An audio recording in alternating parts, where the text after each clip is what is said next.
pessoal, tudo bem? Quero conversar hoje sobre a antiguidade, questão das ligas metálicas, né?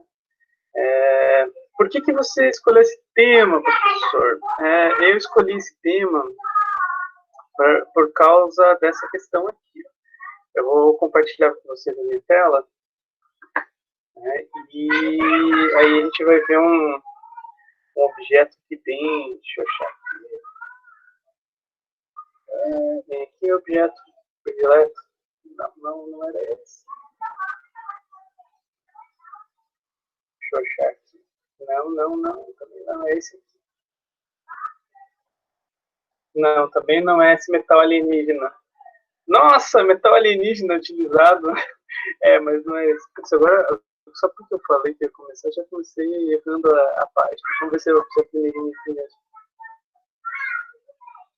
Não era esse. Eu queria mostrar para vocês, para começar, a máscara de ouro do Tutankhamon. Eu tinha separado ela aqui, mas pelo jeito não era esse aqui. Deixa eu ver. Não. É muita página que eu abri. Depois eu vou mostrar uma por uma para vocês. Mas essa daqui dá para ver. Ó. Dá pra ver. Essa daqui, ó. Opa, volta aqui. Essa aqui é a máscara funerária que está lá no túmulo do Tutankhamon, né? Se vocês pegarem e olharem com mais cuidado, né? Deixa eu ver se a gente consegue ver aqui, ó. Ela tem detalhes assim espetaculares, né? Uma máscara assim feita com muito cuidado e assim, quando foi feito isso daqui, professor? Em 1300 mais ou menos antes de Cristo. Aí você pensa assim, como é que eles fizeram isso, né? Eles tinham tanto domínio assim na metalurgia para fazer uma obra de arte tão refinada. Olha os detalhes, por exemplo, da boca, né? Ó, dá para ver sim, o lábio de forma perfeita, né? Os olhos, o nariz, enfim, é uma escultura assim fantástica, né? E assim, esse é um dos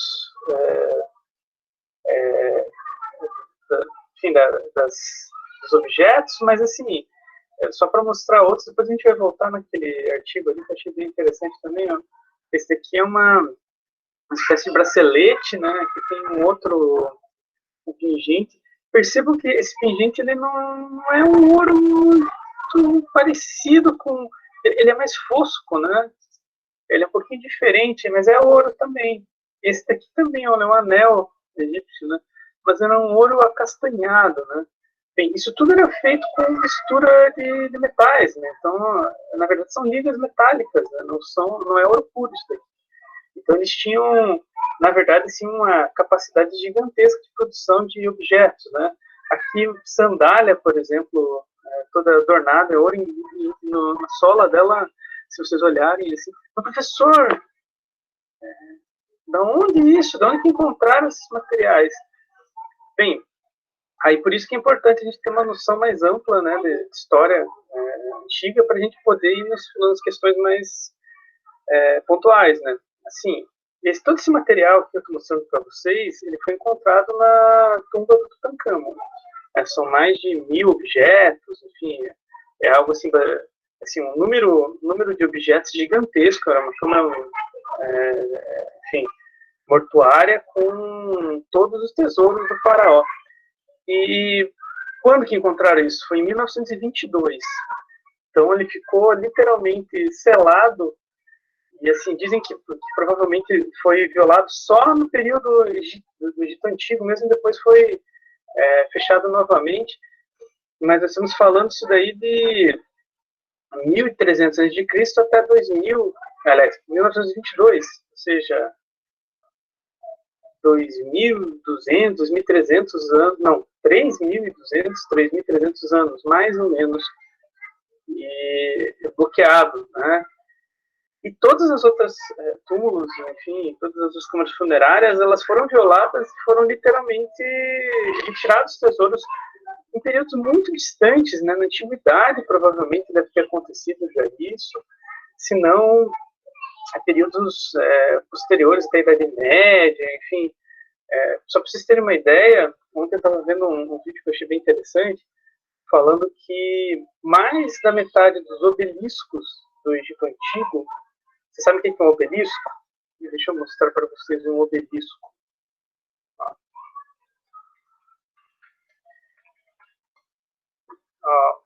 É isso aqui, um obelisco. É uma grande estrutura, enfim, de pedra, né?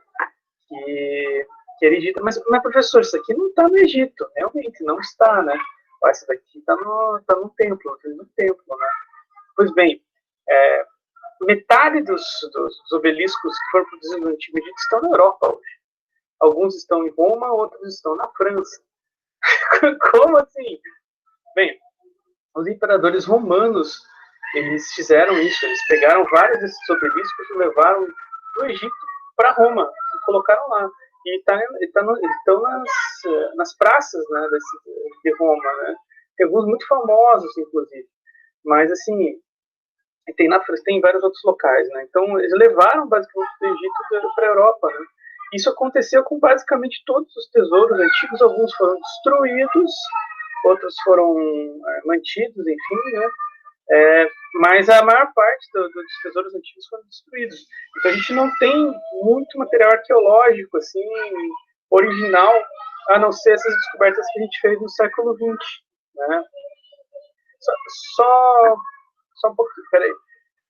Daiane, fecha a porta para mim aqui, que eles estão gritando mais. Obrigado. Os filhos fazendo caos. Não tá fácil. Ele falou alguma coisa por enquanto? Eles estão no joguinho, né? Fazer aqui. Mas enfim, estão vendo esses obeliscos aqui? Então eles foram levados. Então, por que nós temos basicamente esses materiais aqui, né? Porque foram encontrados lacrados. Basicamente por isso, né? Então a gente consegue, e daí com esses objetos a gente consegue ter uma noção do que eles podiam fazer, do que eles conseguiam fazer na antiguidade. Porque se não tivesse encontrado esses materiais, a gente não teria noção nenhuma de qual é a habilidade deles em relação a ourivesaria, construção de joias, construção de metais, né? Então, para começar, né, eu queria mostrar um artigo científico aqui para vocês. É este daqui, ó. Vou dar uma ampliada. Técnica de metalurgia e elaboração de ligas e fundição. Isso aqui é do Luiz Eduardo Arruda, da revista Museu de Arqueologia e Etnologia de São Paulo, né? E ele fala sobre, basicamente, dois tipos de metais que existiam, né, na antiguidade. Aqui, ligas metálicas. Cobre e ferro. Ligas de cobre e ligas de ferro. Agora eu queria conversar com vocês um pouquinho. Vocês sabem distinguir isso? Tem uma noção da questão do cobre e do ferro? Por que tem diferença? Alguém quer comentar alguma coisa? Pode ser no chat ou falando mesmo?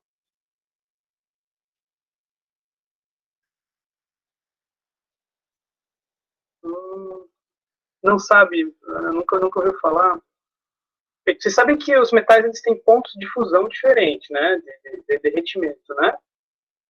O cobre e o ferro. Vocês sabem mais ou menos a diferença ou não? Já ouviram falar? Sim. Vocês tiveram já alguma conversa com algum professor sobre isso? Então, Guilherme, mais ou menos. O cobre ele tem um manuseio mais fácil. Por quê? O cobre ele é um metal bastante maleável e ele derrete num ponto de fusão mais baixo. Então, assim, ele é possível derreter ele com uma quantidade de energia e de calor menor. Né? Quanto, mais ou menos? Bem, aí depende muito do estado do cobre, enfim, né? Mas, assim, de 500 a 700, talvez 800 graus, aí você já consegue fazer um derretimento. Eu não tenho dado exato, mas eu lembro que é mais ou menos uma temperatura próxima a isso, tá? Oi? Deixa eu ver, calor, né?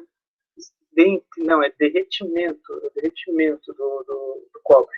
Não sei se o microfone está bom.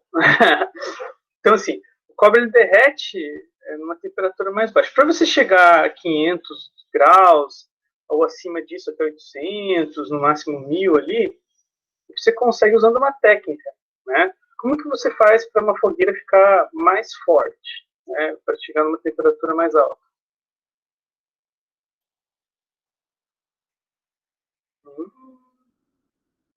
Tá, você está fazendo churrasco com seu pai no fim de semana. Como é que você faz para o fogo pegar?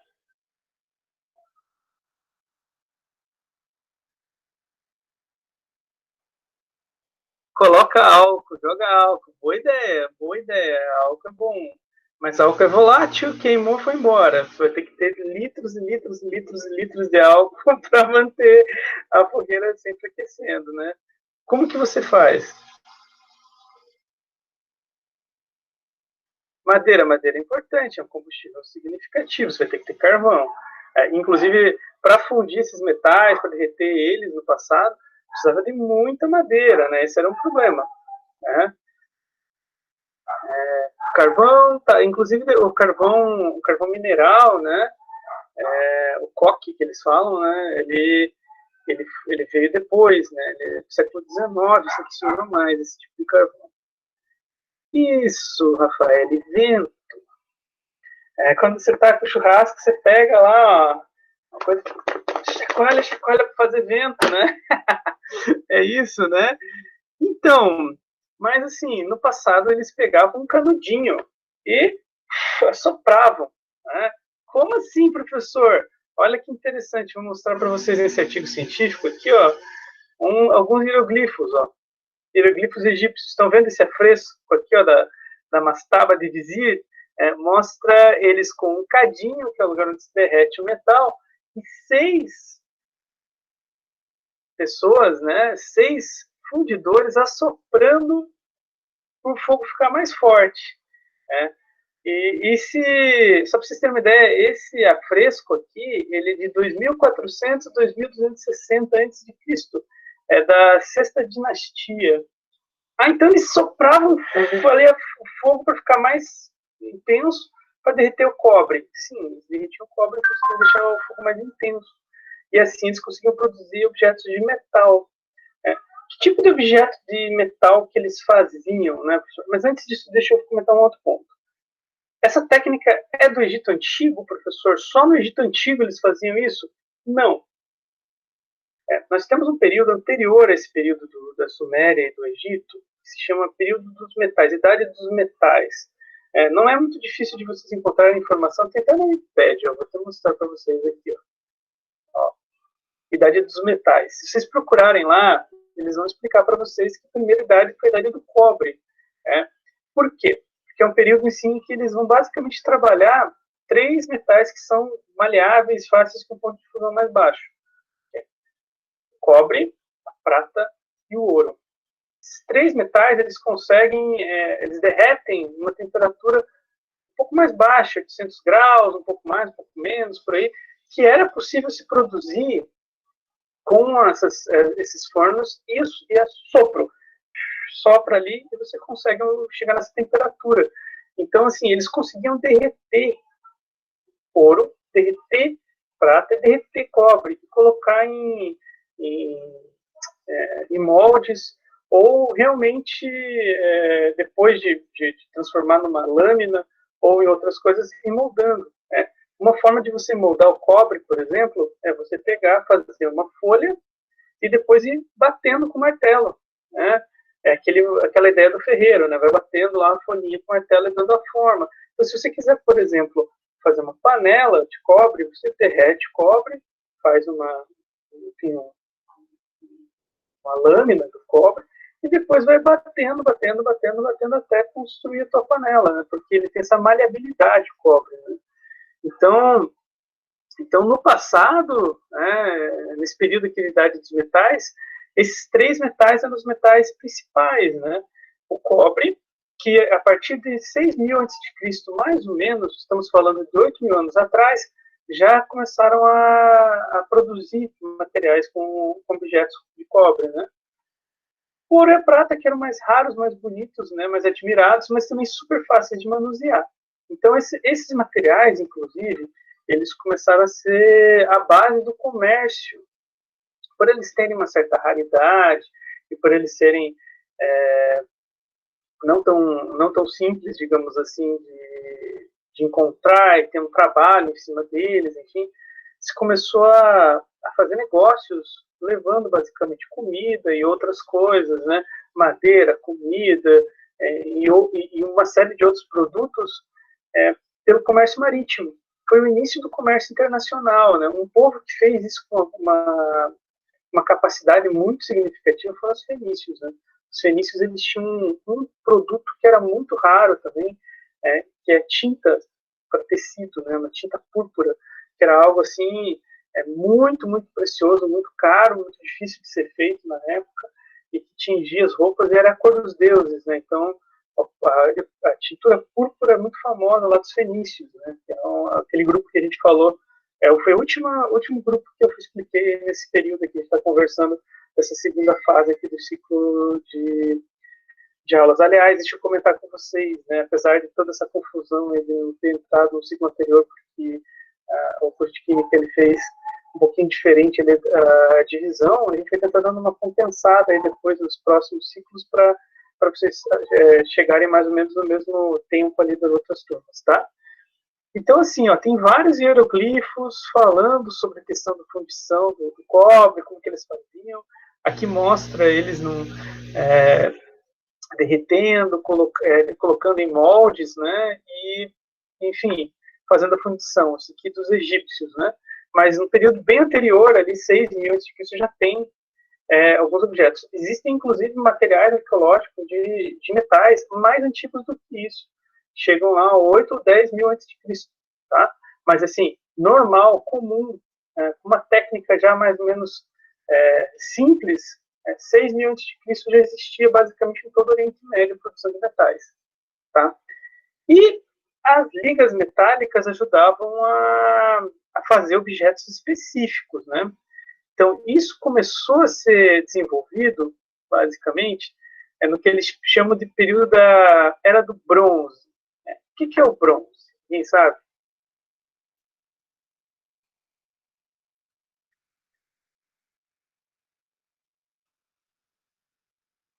Vocês estão escutando isso? Cobre com estanho, sim, né?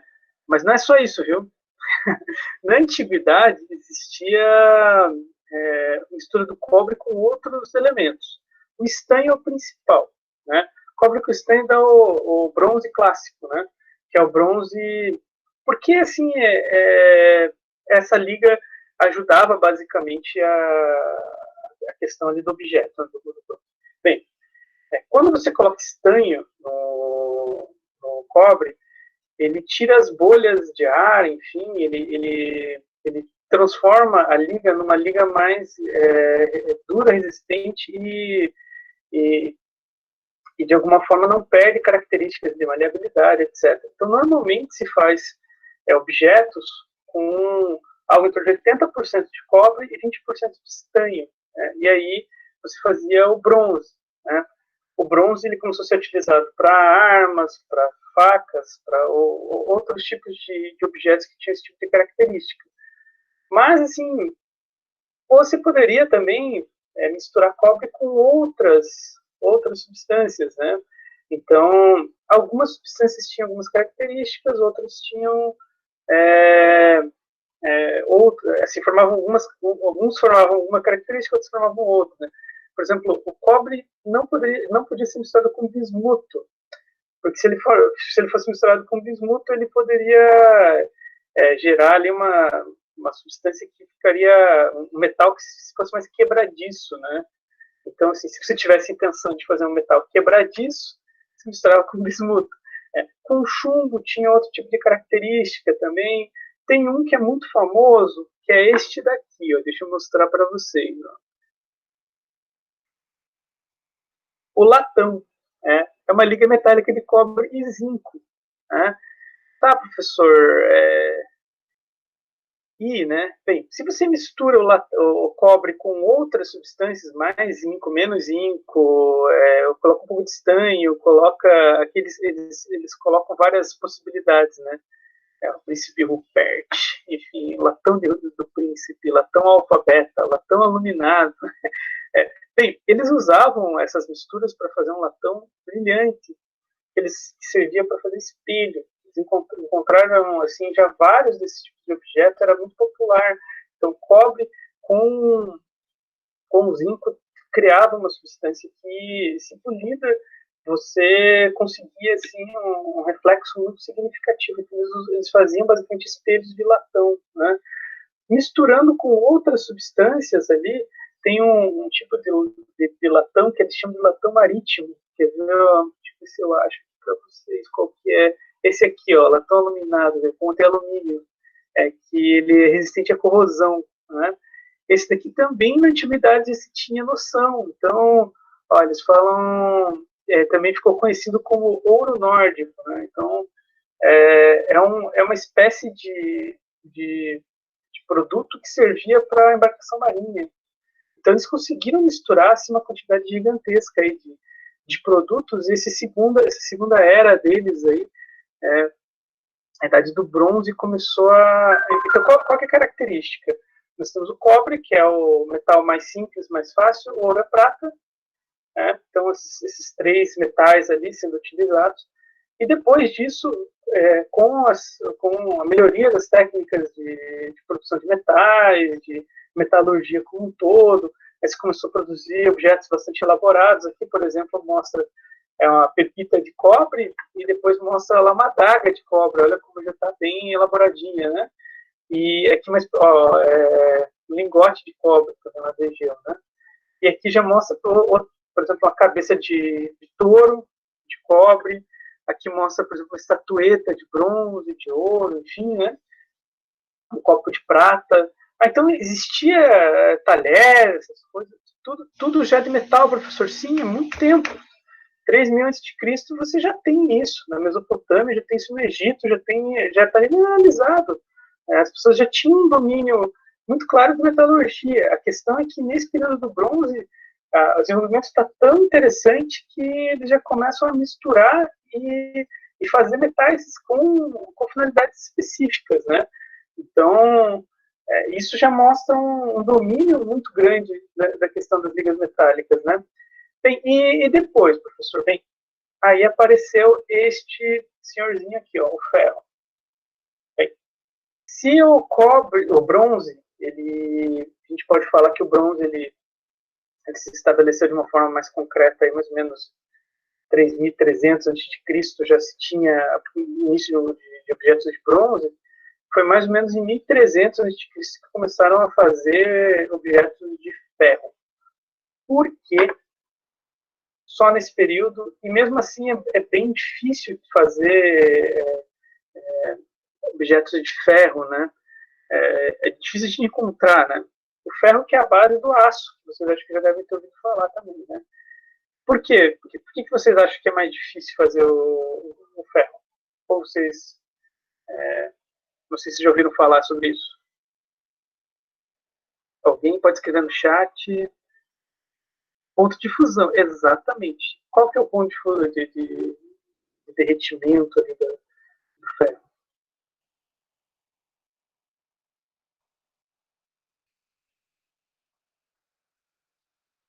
É mais alto. Quanto mais alto? Então, ferro é assim.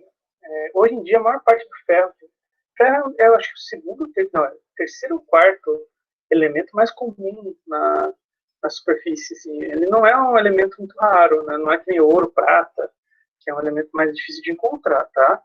Então, ele é comum. Né? Ele tem muitos minérios, né, que se pode extrair ferro. Não é difícil encontrar minério com ferro.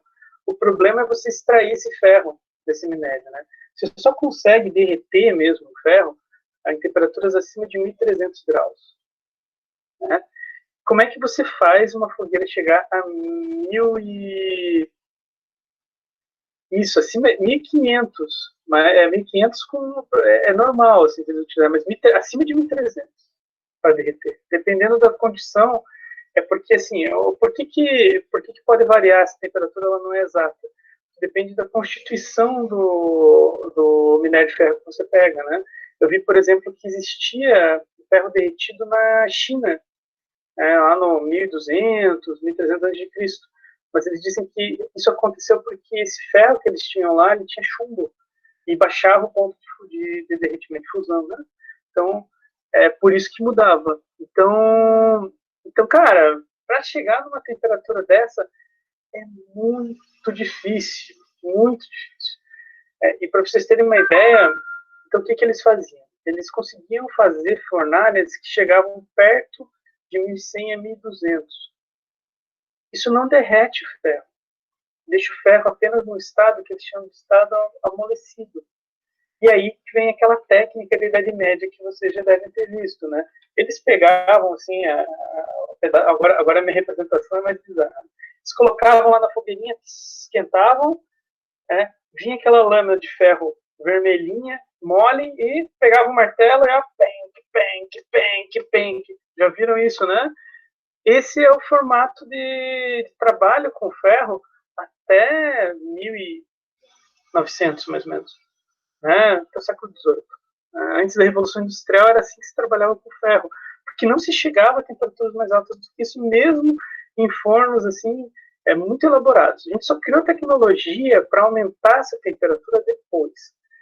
Então, hoje em dia, se você pegar e dar uma olhada, por exemplo, em indústrias siderúrgicas, eles têm, até antes de começar a aula, eu tinha comentado com vocês, eles têm um forno que eles chamam de forno alto.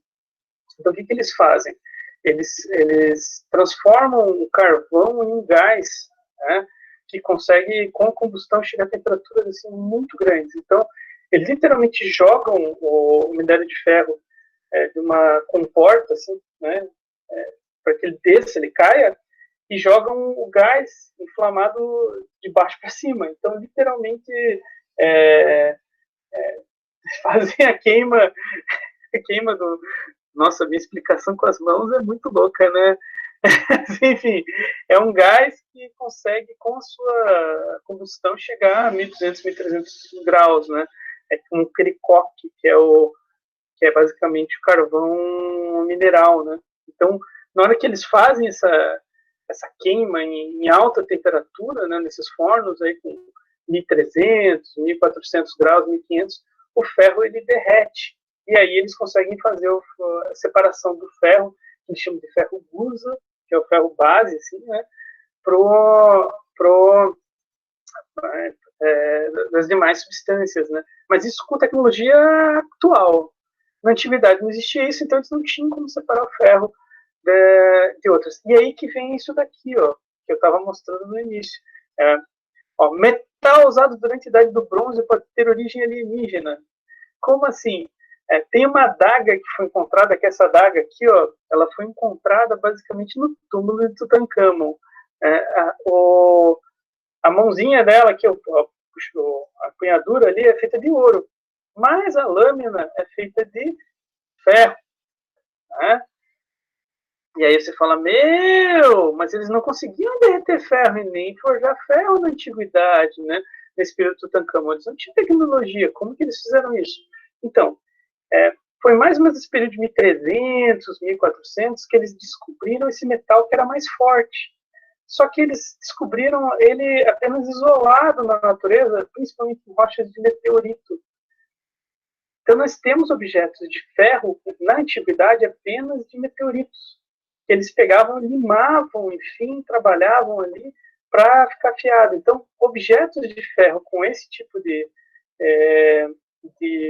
resistência apenas antes de 1200, 1300 a.C., é apenas com esses metais aí de meteoritos, né? Tá, professor, e qual que é a vantagem, afinal de contas, de você ter uma espada de ferro, se você pode ter uma espada de bronze ou uma espada de cobre? Bem, a vantagem é que se você vai lutar com uma pessoa com uma espada de ferro e outra com espada de bronze, a espada de bronze faz quebra. E quando bate na espada de ferro, a espada de ferro é muito mais resistente. E se você fizer o que eles chamam lá de temperar o ferro, né? Ou seja, se você colocar carvão e ficar batendo, o carbono entra na lâmina e aí forma o aço, né? Então, essa ideia de temperar, por exemplo, o ferro é algo assim que já é mais medieval. Tá? Na antiguidade eles não tinham essa noção. Mas só para vocês terem uma ideia de como isso foi importante, essa questão do domínio da fundição do ferro, tem um povo que eu vou até mostrar para vocês, ó, esse pessoalzinho aqui, ó, os hititas, né? E os hititas, eu vou mostrar de onde que eles viviam. Ó, eles viviam nessa região. Alguém consegue identificar essa região aqui? Deixa eu ver. Alguém. Oriente Médio. Qual parte do Oriente Médio? Opa, deixa eu voltar nos hititas aqui. Oh, meu Deus. Perdi os hititas. Aqui, mapa. Então, isso aqui é a Turquia atual, tá? Se vocês pegarem e derem uma olhada aqui, é o Mar Negro, enfim, né? É uma parte da Turquia, interior da Turquia. Aqui no canto a gente tem, por exemplo, Mileto, que é uma cidade que foi, inclusive, uma colônia grega, tá? E mais para o meio aqui eles chamam de Anatólia, enfim. Nessa região, Levante, né? Essa região que foi a região mais famosa de metalurgia, né? Então, eles desenvolveram a técnica de produzir metais de ferro. Os hititas, eles conseguiram dominar vários povos, inclusive vencer batalhas, por causa da produção do ferro. Né? Na luta de exércitos cobre contra ferro, os hititas levavam vantagem. Eles deram muita dor de cabeça para os egípcios, deram dor de cabeça para uma galera em várias partes do mundo, até que mais ou menos em 1200 aconteceu algo muito estranho. Né? Dizem que é uma grande invasão dessa região do Oriente Médio por povos de fora, 1200 mais ou menos antes de Cristo. Esse povo do mar, que ninguém sabe exatamente de onde veio, quem era, tem vários relatos desse povo do mar, eles literalmente dominaram essa região da atual Turquia e acabaram com esse povo aí, os hititas, os atis, né? E esse pessoal que cuidava do ferro literalmente foi uma diáspora, cada um foi para um canto, fugiram, né? Então, alguns foram para a região da Grécia, na Grécia começou a se desenvolver esse metal também, né? Outros foram para a região do Egito, outros para a Mesopotâmia e por aí vai. Então, essa corrida aí pela questão do ferro teve muito a ver também com essa diáspora dos hititas, né? Que é um povo assim que é muito pouco comentado, inclusive nas aulas eu não comento sobre os hititas, mas eles foram muito importantes, né? Um outro grupo aqui muito importante que eu queria comentar com vocês, se aproveitou muito dessa questão da metalurgia, são esses carinhas aqui, ó, os assírios, tá? Os assírios, eles desenvolveram armas, assim, muito, muito interessantes, que falam um pouquinho da ascensão deles, né? Isso aqui só para mostrar para vocês. Eles desenvolveram, além de toda a questão da metalurgia, especificamente falando, né? A questão das rodas dos carros mais resistentes e também de algumas armas aí voltadas a uma liga de metal que foi, digamos assim, considerada mais adequada. Era ferro com alguma coisa, a gente não tem a noção exata do que mas era uma liga específica de ferro que era mais resistente do que outras armas. Isso deu vantagens para eles, inclusive eles dominaram toda a região da Mesopotâmia, mais ou menos ali entre 700, etc., por aí, né? Você já deve ter ouvido falar desses assírios, se vocês estudaram em algum momento, se você tem algum estudo sobre isso, bíblico, né? Na época dos juízes, dos reis, né? Enfim, os assírios eles dominaram a região ali de Israel e mandaram os judeus para a Babilônia, né? Como escravos, enfim, né? É a época da Surbanipal, ou do Senaqueribe, desse pessoal aí que parece, inclusive, esses nomes aí na Bíblia, que quem já estudou algo assim, né? Então, deixa eu fechar aqui os hititas e fechar os assírios. Era só uma referência para vocês. Tudo bem? Tranquilo? Sim, eles colocavam uma série de armaduras, inclusive nos cavalos, assim, era um exército muito organizado, né? E eles fizeram o primeiro grande reino ali desse período, na região ali da Mesopotâmia. Então, veja como essa questão de desenvolver a metalurgia assim, é uma coisa muito significativa, né? Tem muito a ver com a questão aí das propriedades químicas dos metais e tal, né? Então, não é uma coisa banal, não. Então, deixa eu mostrar para vocês. Isso aqui eu já estava mostrando esse artigo científico. Ele mostra os fornos, né? Então, como é que era feito o forno? Ó, tá vendo? Inicialmente era soprado, depois eles fizeram um fole. O fole é basicamente aqueles enchedores, sabe aqueles enchedores de, de colchão de ar, assim, que fica... Então, mais ou menos isso. Então, assim, ó, se você quiser derreter cobre, não é difícil, né? Você pega faz uma fogueira na tua churrasqueira, coloca um objeto de cobre, né, numa pedra, algum lugar assim, num molde, né, faz ali o teu carvão e pega aqueles folhas de encher colchão de ar, fica fazendo aquilo, você vai aumentar a temperatura da churrasqueira a um ponto que você consegue derreter o cobre. Você consegue fazer isso em casa, não faça. Pelo amor de Deus, não faça. Mas, assim, não seria impossível. Se, por exemplo, tivesse um apocalipse zumbi, alguma coisa assim, e você precisasse fazer ali umas adagas com algum metal, procura basicamente os fios de luz de vocês, que é feito de cobre, né? Tira vários, derrete numa caldeira ali, usa o teu folha do colchão de encher que você faz. Tá bom? Nossa, que viagem que eu falei, né? Ai, obrigado. Os números estão chegando, é bom anotar. Mas tudo bem, é só para brincar com você. Tá?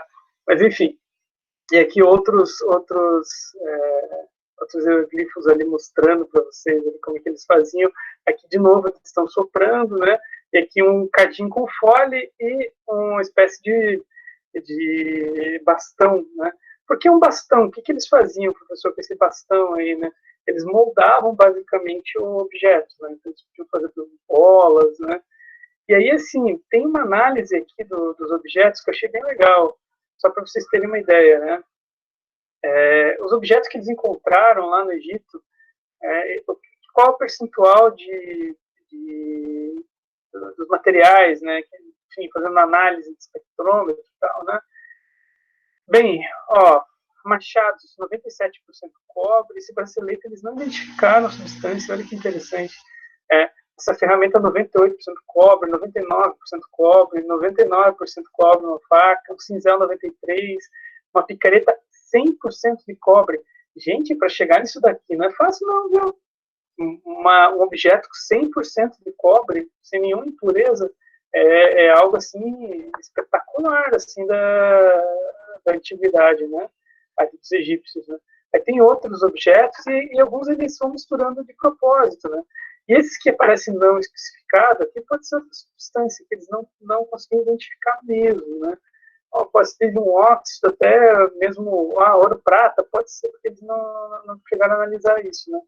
Mas, enfim, era possível ter outras ligas, né? E percebam que o bismuto, por exemplo, que transforma o material em quebradiço, ó, ele é basicamente nulo, né? Tem um e outro lugar, apenas essa faca, por exemplo, aqui, né? Provavelmente assim, tudo controlado, tá? Existia um controle muito grande disso. Né? Então, a capacidade metalúrgica é impressionante. Mais para frente, ó, com objetos um pouquinho mais recentes, né, o estanho já aparece num índice maior, ó, 9, 8, 11, 12, já mostrando a questão do bronze, que eu comentei com vocês. Né? Então, e o ferro, eles não conseguiam fazer algo muito diferente de moldar apenas o ferro. Né? Então, eles deixavam o ferro amolecido, batiam e moldavam. Uma forja catalã de 1300 depois de Cristo.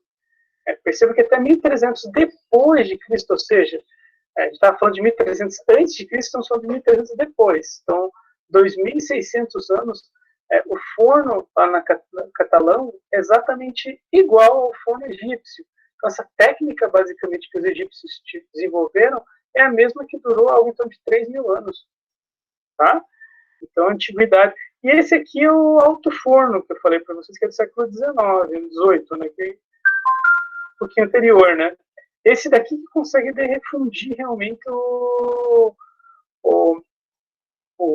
ferro, né? Que é algo assim que só realmente 1780, 1800 começou a ter tecnologia suficiente para Tá, e por que isso aqui é importante? Basicamente, toda a nossa indústria hoje, a indústria automotiva, a indústria de eletrodomésticos, toda ela é baseada nesse tipo de ferro, né? Que é o ferro gusa e o aço, enfim, né? Então, carros, eletrodomésticos, enfim, desde móveis que têm qualquer perspectiva de aço, objetos. Então, assim, uma quantidade enorme de coisas que nós temos é feita basicamente de aço. Então, essa nova tecnologia do 19 ela foi muito importante, tá? Daí, se quiserem, depois eu passo esse texto para vocês, se quiserem ter um pouquinho mais de olhar em relação a isso.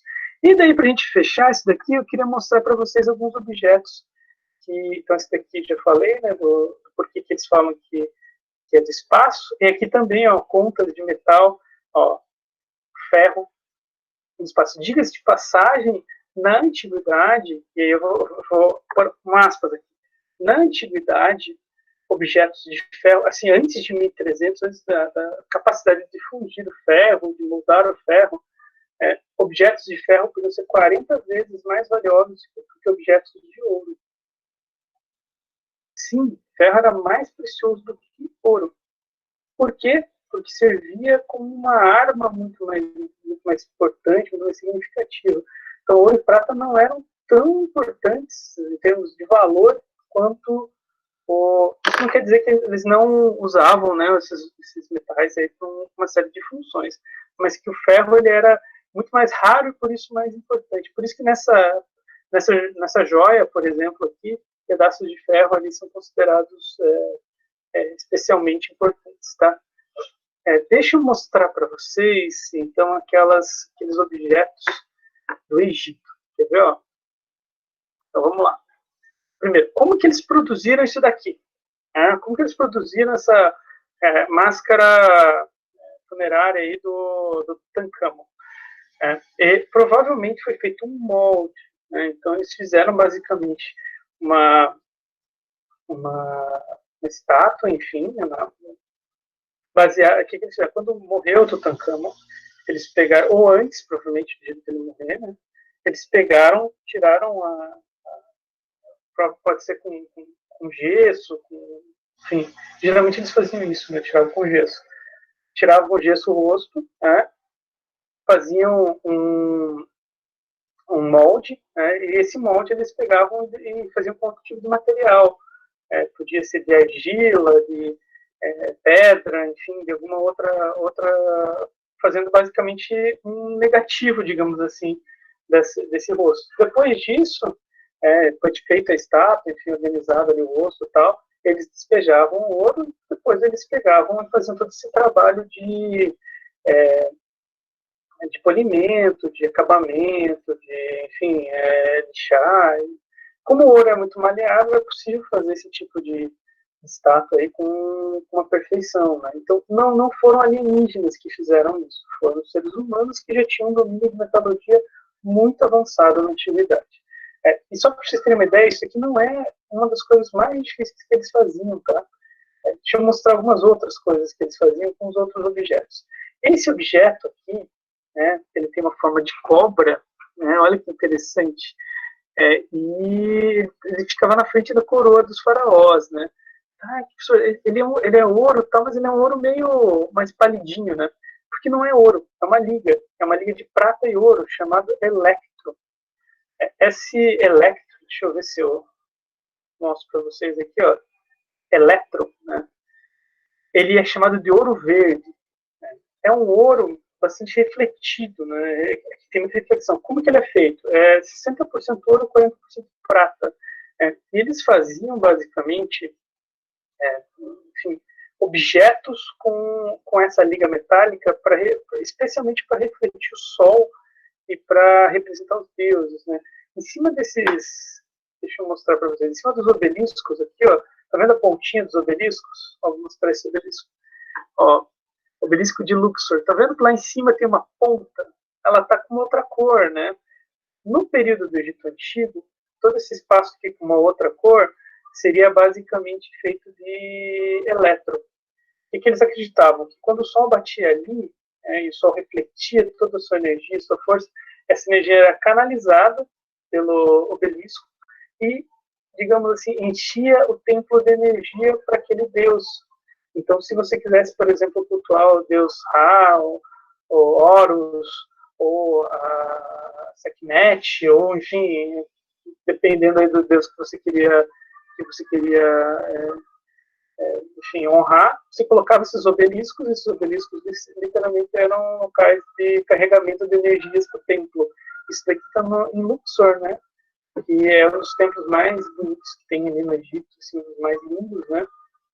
Eu acho que ele e o Abu Simbel são dois templos mais maravilhosos mesmo. Se tiverem a oportunidade depois de ver esses templos, assim, né? Então, e esse tipo de ponta aqui, ó, não era só nos obeliscos, tinha também nas pirâmides. As pirâmides, a parte de cima das pirâmides também eram feitas desse material aí que eles chamam de eletro. Então, o eletro era uma espécie de liga mágica para carregar ali os templos, coisas do gênero. Tá bom? Bem, além disso, vamos ver outros objetos aqui, né?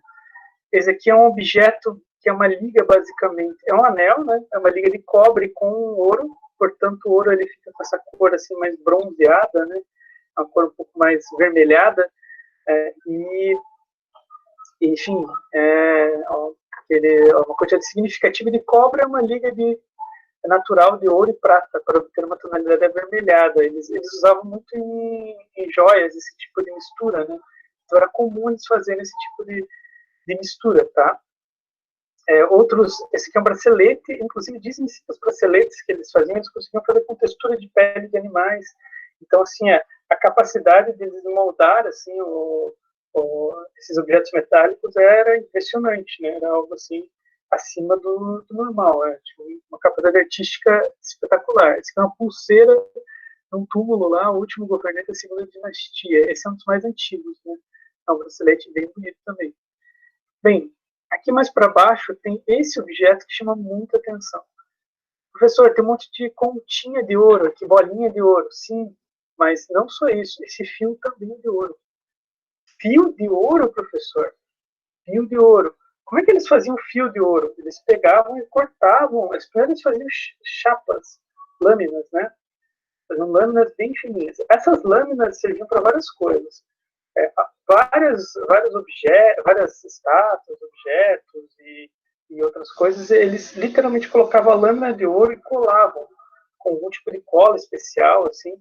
Então eles tinham móveis de madeira com lâminas de ouro coladas em cima.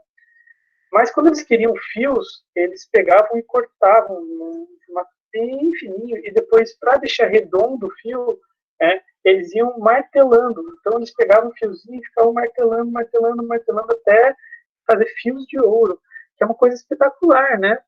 E assim, o mais legal de tudo é que eles usavam esses fios aí para várias funções, né? Não só roupas e objetos, enfim, mas também dentro do cotidiano deles, os fios eram utilizados para uma série de funções. Então, o fio de ouro era bastante difundido aí no Egito, tá? Então, pô, muito legal isso aqui, né? Bem interessante. Tem o que mais? Essas sandálias aqui que são feitas de ouro, né? Essas lâminas que eu falei para vocês que foram coladas. Então, eles tinham um objeto e colavam a lâmina, né? A folha de ouro por cima e aí tinha que ter algum tipo de cola, algum tipo de coisa. Agora, olha que absurdo, né? A gente tem uma sandália que durou 3.000 e lá vai poucos anos, né? E tá inteirona ali, né? Você olha e fala, meu, que impressionante, né? E toda adornada embaixo, assim, né?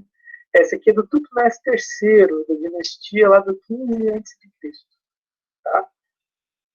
Aqui é uma estátua que é basicamente também revestida de ouro, né? Com aquelas lâminas que eu falei para vocês. A estátua, depois eles colocavam lâmina em volta, né, de ouro. Então eles são revestidos de ouro, basicamente. Nem todos. E para produzir fios, uma parte essencial, especialmente joias, eram usados para decoração de superfície, muitas vezes com conjunto de trabalho de granulação. Eles eram aplicados do mesmo modo na solda eles soldavam também, né, com fios, né?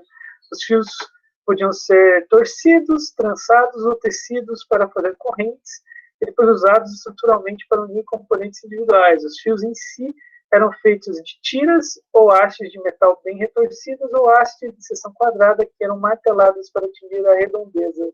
Os pedaços de arame que compõem o fragmento na cadeia de correias foram produzidos usando o primeiro método. Os fios pingente-lhareus foram martelados. Então, nesse aqui eles foram marteladinhos mesmo, certo? Mas era possível trançar, era possível fazer uma série de coisas. Então, olha que interessante como eles trabalhavam todos esses metais aí de uma forma bastante interessante. Eu já tinha falado do latão, já tinha falado desse daqui, já tinha falado do obelisco. Gente, eu acho que basicamente era isso que eu ia falar hoje para vocês, de metais. Eu queria ver se vocês querem comentar alguma coisa, perguntar, enfim. Eu usava, estiloso também usava. É muito lindo aquela sandália de ouro, né? Espetacular, né? Agora é uma sandália de ouro puro. Realmente espetacular aquele objeto ali, impressionante, né?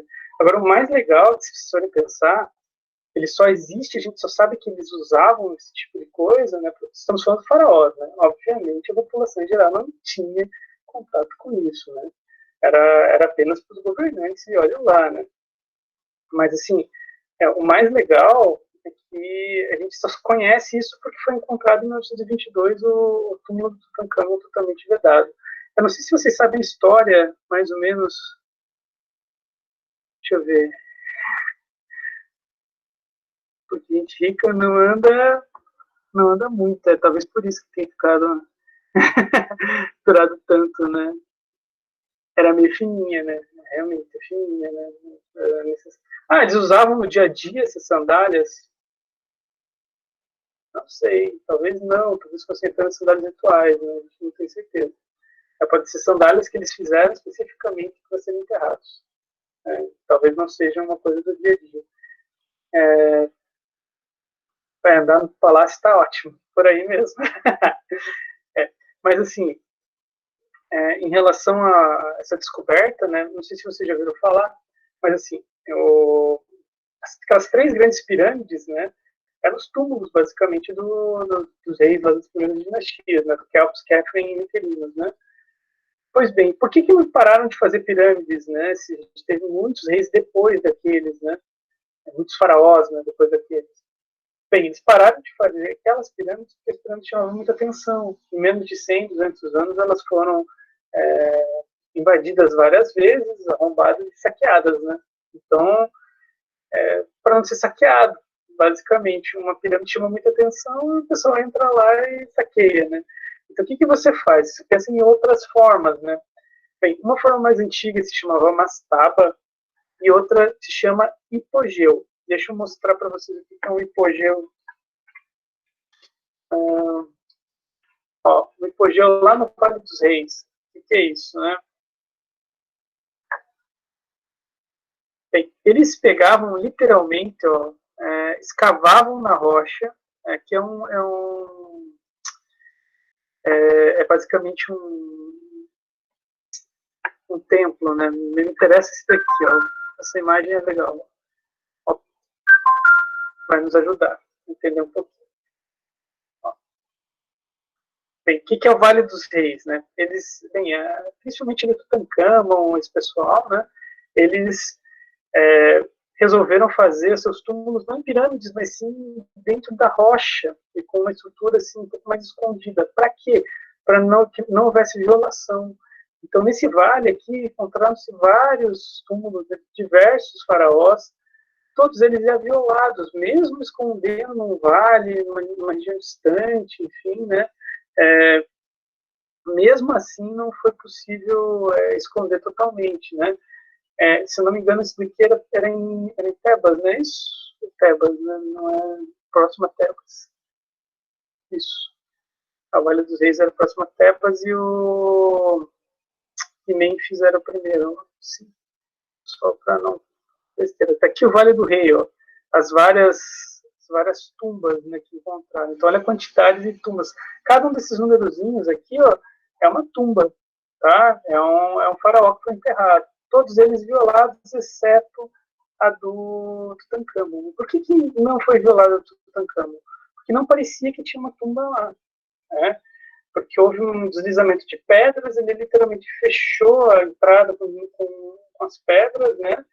E dizem que provavelmente também em alguns momentos choveu e o rio acabou levando ali algumas pedras para a entrada, a ponto que ficou completamente escondida e soterrada a entrada daquela tumba, a ponto de ter durado 3.000 anos. Né? Então, por que é tão importante ter descoberto essa tumba completa? Né? Porque se não tivesse acontecido isso especificamente, a gente nunca saberia toda essa tecnologia deles, todo esse conhecimento que eles tinham em diversos sentidos, né? Deixa eu ver, ó. Foi pai do Aladdin, não foi, não chega tanto. Deixa eu ver o que mais aqui. Os caras construíram a pirâmide e não sabiam o que fazer com ela. Eles não sabiam muito bem. Eles fizeram a pirâmide e colocaram lá o túmulo, mas depois, assim, mesmo com isolamento, mesmo com armadilhas, existiam armadilhas nas pirâmides para ladrões de sepultura não entrarem, né, ladrões de pirâmide não entrarem, e mesmo assim eles entravam e conseguiam, né, com o tempo. Deixa eu ver o que mais que vocês comentam aqui. Ver como os deuses eram... então, eles eram respeitados, mas não muito, né? Deixa eu ver, ó. Ou ele amaldiçoou. Bem, na verdade, deixa eu comentar sobre a tumba de Tutankhamon. Acho que devem ter ouvido falar sobre a questão da maldição, né? Tem tempo? Eu tenho. Deixa eu falar rapidinho sobre essa maldição. Ela é bem famosa também.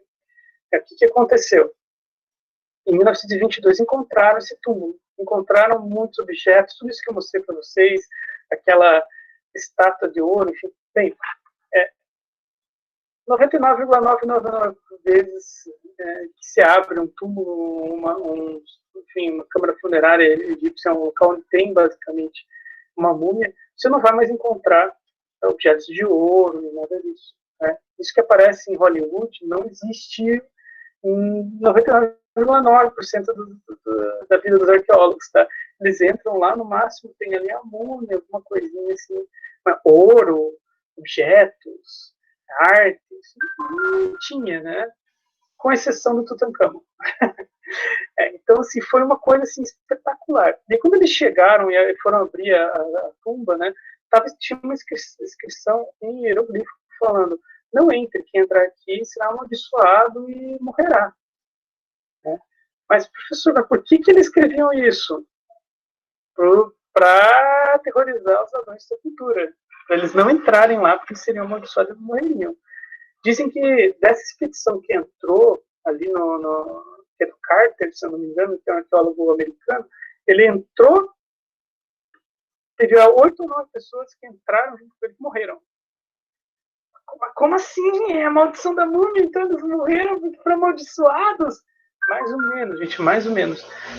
Quando você entra num local assim fechado, você tem que pensar que tinha substância orgânica ali, tinha comida, tinha uma série de coisas, né? E aí, o que acontece? No ar, você tem fungos, tem bactéria, você tem fuligem, você tem uma série de coisas. Quando você entra lá e respira esse ar, né, você contamina seu pulmão, inclusive com um fungo, uma bactéria, assim, que você não tem adaptação para combater. Nós estamos falando basicamente de uma bactéria estranha de 3 mil anos atrás. E aí, realmente, existe a chance de você passar muito mal. Eu digo isso, vocês sabem que não sei se eu contei isso para vocês, eu contava isso em aula, agora não sei.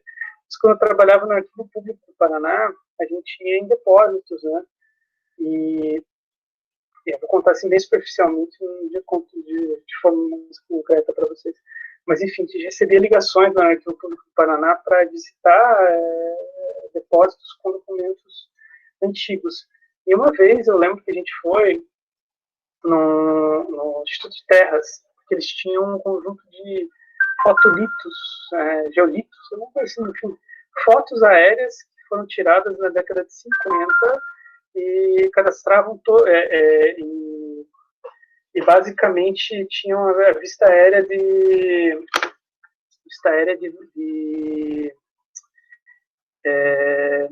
como que mesmo, vista aérea de todo o Paraná, né?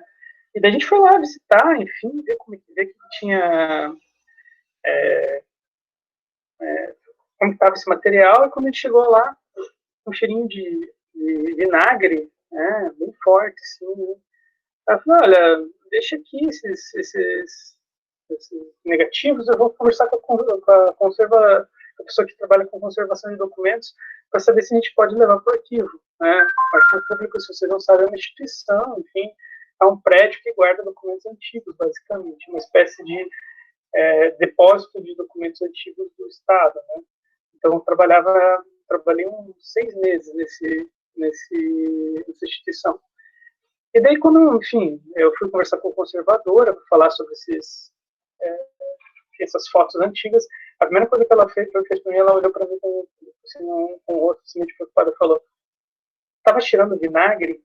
Eu olhei para ela e falei, tava. Você ficou muito tempo lá naquele depósito?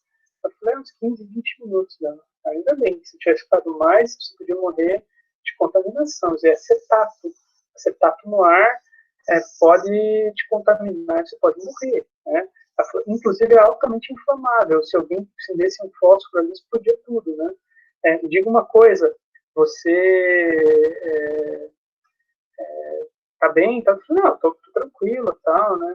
Ela falou, olha, você vai ficar uma semana sonhando colorido por causa desse acetato que você cheirou.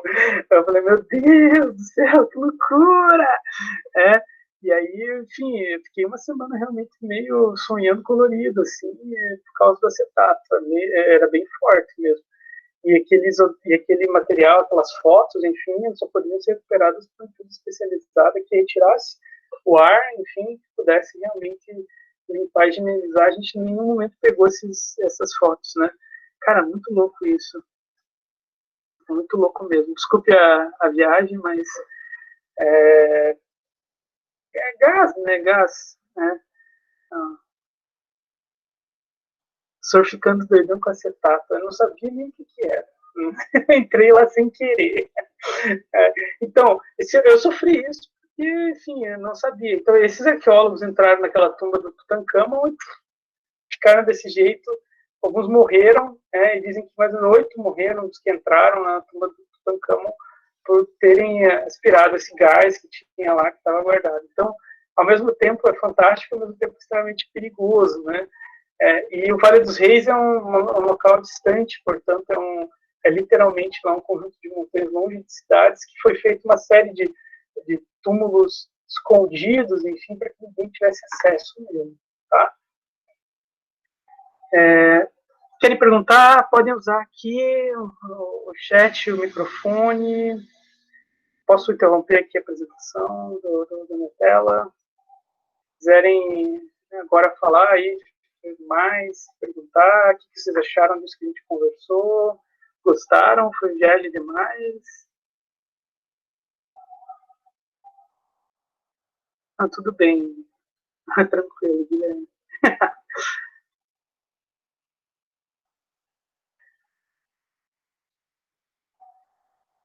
Você achar legal esse debate, vocês tinham noção dessa questão das ligas, de como, e veja que isso é bem interessante, porque geralmente a gente fala muito sobre uns certos, beleza, Tiago? a gente fala muito sobre como que é mesmo, o pessoal que trabalha com substâncias, enfim, né, lá na Idade Média, né, mas assim, os primeiros grandes experimentos químicos, talvez, que o homem tenha feito foi realmente com os metais, na minha opinião, né? Óbvio que você tem também remédios, óbvio que você tem outras coisas. Também dá para conversar sobre remédios. Se vocês quiserem, a próxima aula específica, assim, que a gente pode falar com vocês, a gente pode falar de drogas na antiguidade, né? Tem um debate bem legal sobre os gregos, né? Como os gregos usavam, tal. Se querem, a gente fala sobre isso, né? ervas, essas coisas, aí a gente pode trocar uma ideia, que era uma coisa que também eles tinham, que eu explico para vocês, né? Troco uma ideia para a gente conversar um pouquinho sobre isso. Inclusive a ideia, por exemplo, de remédio, né? As drogarias, né? Que eles usavam veneno de cobra, né? Então, olha que interessante, os gregos usavam, né? Mas os egípcios tinham um conhecimento extremamente avançado em relação à medicina, talvez a medicina mais avançada da antiguidade era egípcia, né? Mais uma coisa, assim, egípcios e mesopotâmicos também tinham bastante conhecimento, né? Mas eu acho bem legal assim, a gente ter esse tipo de conversa, assim, porque mostra que muitas coisas que a gente acha que às vezes é moderna, é recente, é ciência, é progresso, etc. Na verdade, já existiam em alguma medida no passado, né? E, de alguma forma, os métodos foram mudando, mas as ideias e as coisas não são, assim, desconectadas, né, de uma tradição muito antiga. Vocês querem comentar alguma coisa? Fiquem à vontade. Perguntar.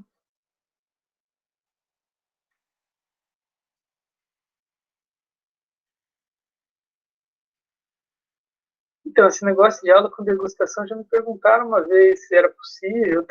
Não, não é, gente. Desculpa, foi mal. Mas, enfim, pediu pro Giacomo amarrar o cabelo. Então, assim, o acetato que eu falo é gás, né? É gás. Então, assim, tipo, no lugar onde tinha lá, tinha coisa. E aí acabei passando meio mal naquele momento, né? E fazia parte, né? Às vezes a gente não tem noção das coisas mesmo. Eu estava pouco tempo, eu fiquei pouco tempo, na verdade, trabalhando no arquivo público. Não sei se vocês já ouviram falar do arquivo público, deixa eu mostrar.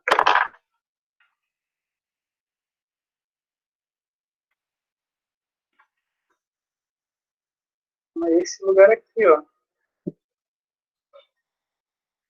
eu trabalhei aqui, que é basicamente um lugar onde eles cuidam basicamente de documentos. Ah, ixi, eu estou falando, mas não estou apresentando a tela, né? Meu Deus, deixa eu mostrar. Agora deu para ver, né? Arquivo público PR.gov.br. É é basicamente um prédio, enfim, que foi sendo alterado, etc, né? Deixa eu ver se a gente consegue ver um prédio.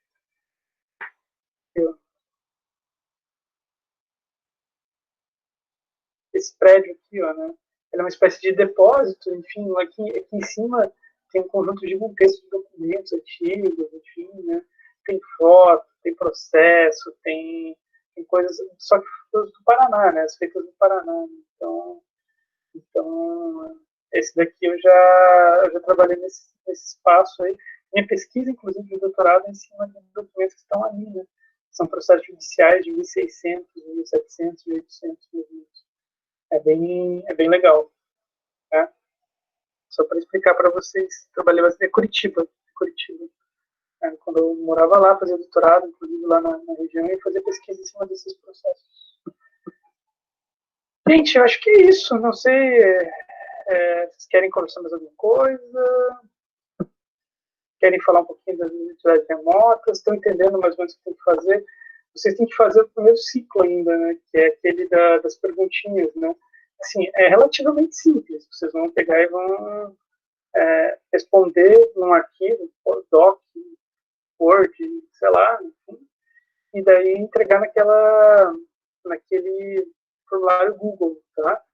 Assim, entra lá, coloca o teu nome e tal, anexa o arquivo, tem até um modelo de arquivo lá, se vocês quiserem utilizar, tá? Ele dá um trabalhinho, tá? Mas, enfim, ciclo 1 não é tão difícil de fazer. O ciclo 2 tem um conjunto de marca X ali, né? Questões de marca X, e tem a questão da mitologia. A mitologia, sim, pessoal. Vocês vão escolher um mito, ler o mito, lá, das vários pontinhos, mitos que eu selecionei para vocês, depois que vocês escolheram e leram a historinha, vocês vão pensar em representar, ou fazendo um desenho, um meme, ou fazendo, se caracterizando, enfim, fazendo cosplay, tirando uma foto, ou enfim, que vocês acharem mais interessante, tá? Não é algo muito fora, enfim, né? O mito que eu falo é mito mesmo, de verdade, antiguidade, tá? Mas são bem legais, assim, todos eles maravilhosos. Aí, o Édipo, quem gosta de, por exemplo, literatura japonesa, né? Tem os mitos lá gosta de Naruto, né? Aí tem lá o Amaterasu e Susanoo, tem outras mitologias ali que também dá para vocês verem, né? E por aí vai. Enfim, aí você escolhe um, vê lá, faz e faz o desenho. Tem mitologia viking, tem Ragnarok, tem uns outros lá, uns 3, eu acho. Aí você lê, basicamente, aí tem viking, tem japonesa, tem coreana, tem polinésia, tem Inca Maia Azteca, tem América do Norte, tem também indígena Guarani Kaiowá, tem africana, tem egípcia, tem grega, tem romana, tem que procurar lá. Tem mais ou menos uns 50 e poucos mitos. Assim. Escolhe um e faz. Tá bom? Aí, sim, não sou bom de desenho, então faz uma montagem, faz alguma coisa assim. Eu não sou bom de editor de desenho também. O que eu faço, professor? Bem, pega uma foto, uma coisa, coloca um balãozinho, faz ali uma espécie de meme. Professor, meu celular não é bom, não dá certo, não tem como, tá bem difícil. Então faz ali faz uma representação ali, uma estátua, alguma coisa. Seja criativo, gente, criativo. Essa ideia, coloca chinelo dourado, tira uma foto e fala que é do faraó egípcio. Se vira, isso mesmo, tem um pouquinho mais de criatividade, quero ver onde vocês estão em termos de criatividade, não é para ficar fazendo só marca X, que senão a gente enlouquece essas porcarias, esses trabalhos de marca X. Tá bom? Beleza? Cosplay de faraó dá para ser. Isso, chinelão de ouro de Havaiana e fala que é egípcio, mostrando a deusa Sekhmet, sei lá. Uma foto, não, aí não, a gente é muito forte, não vou ficar lendo.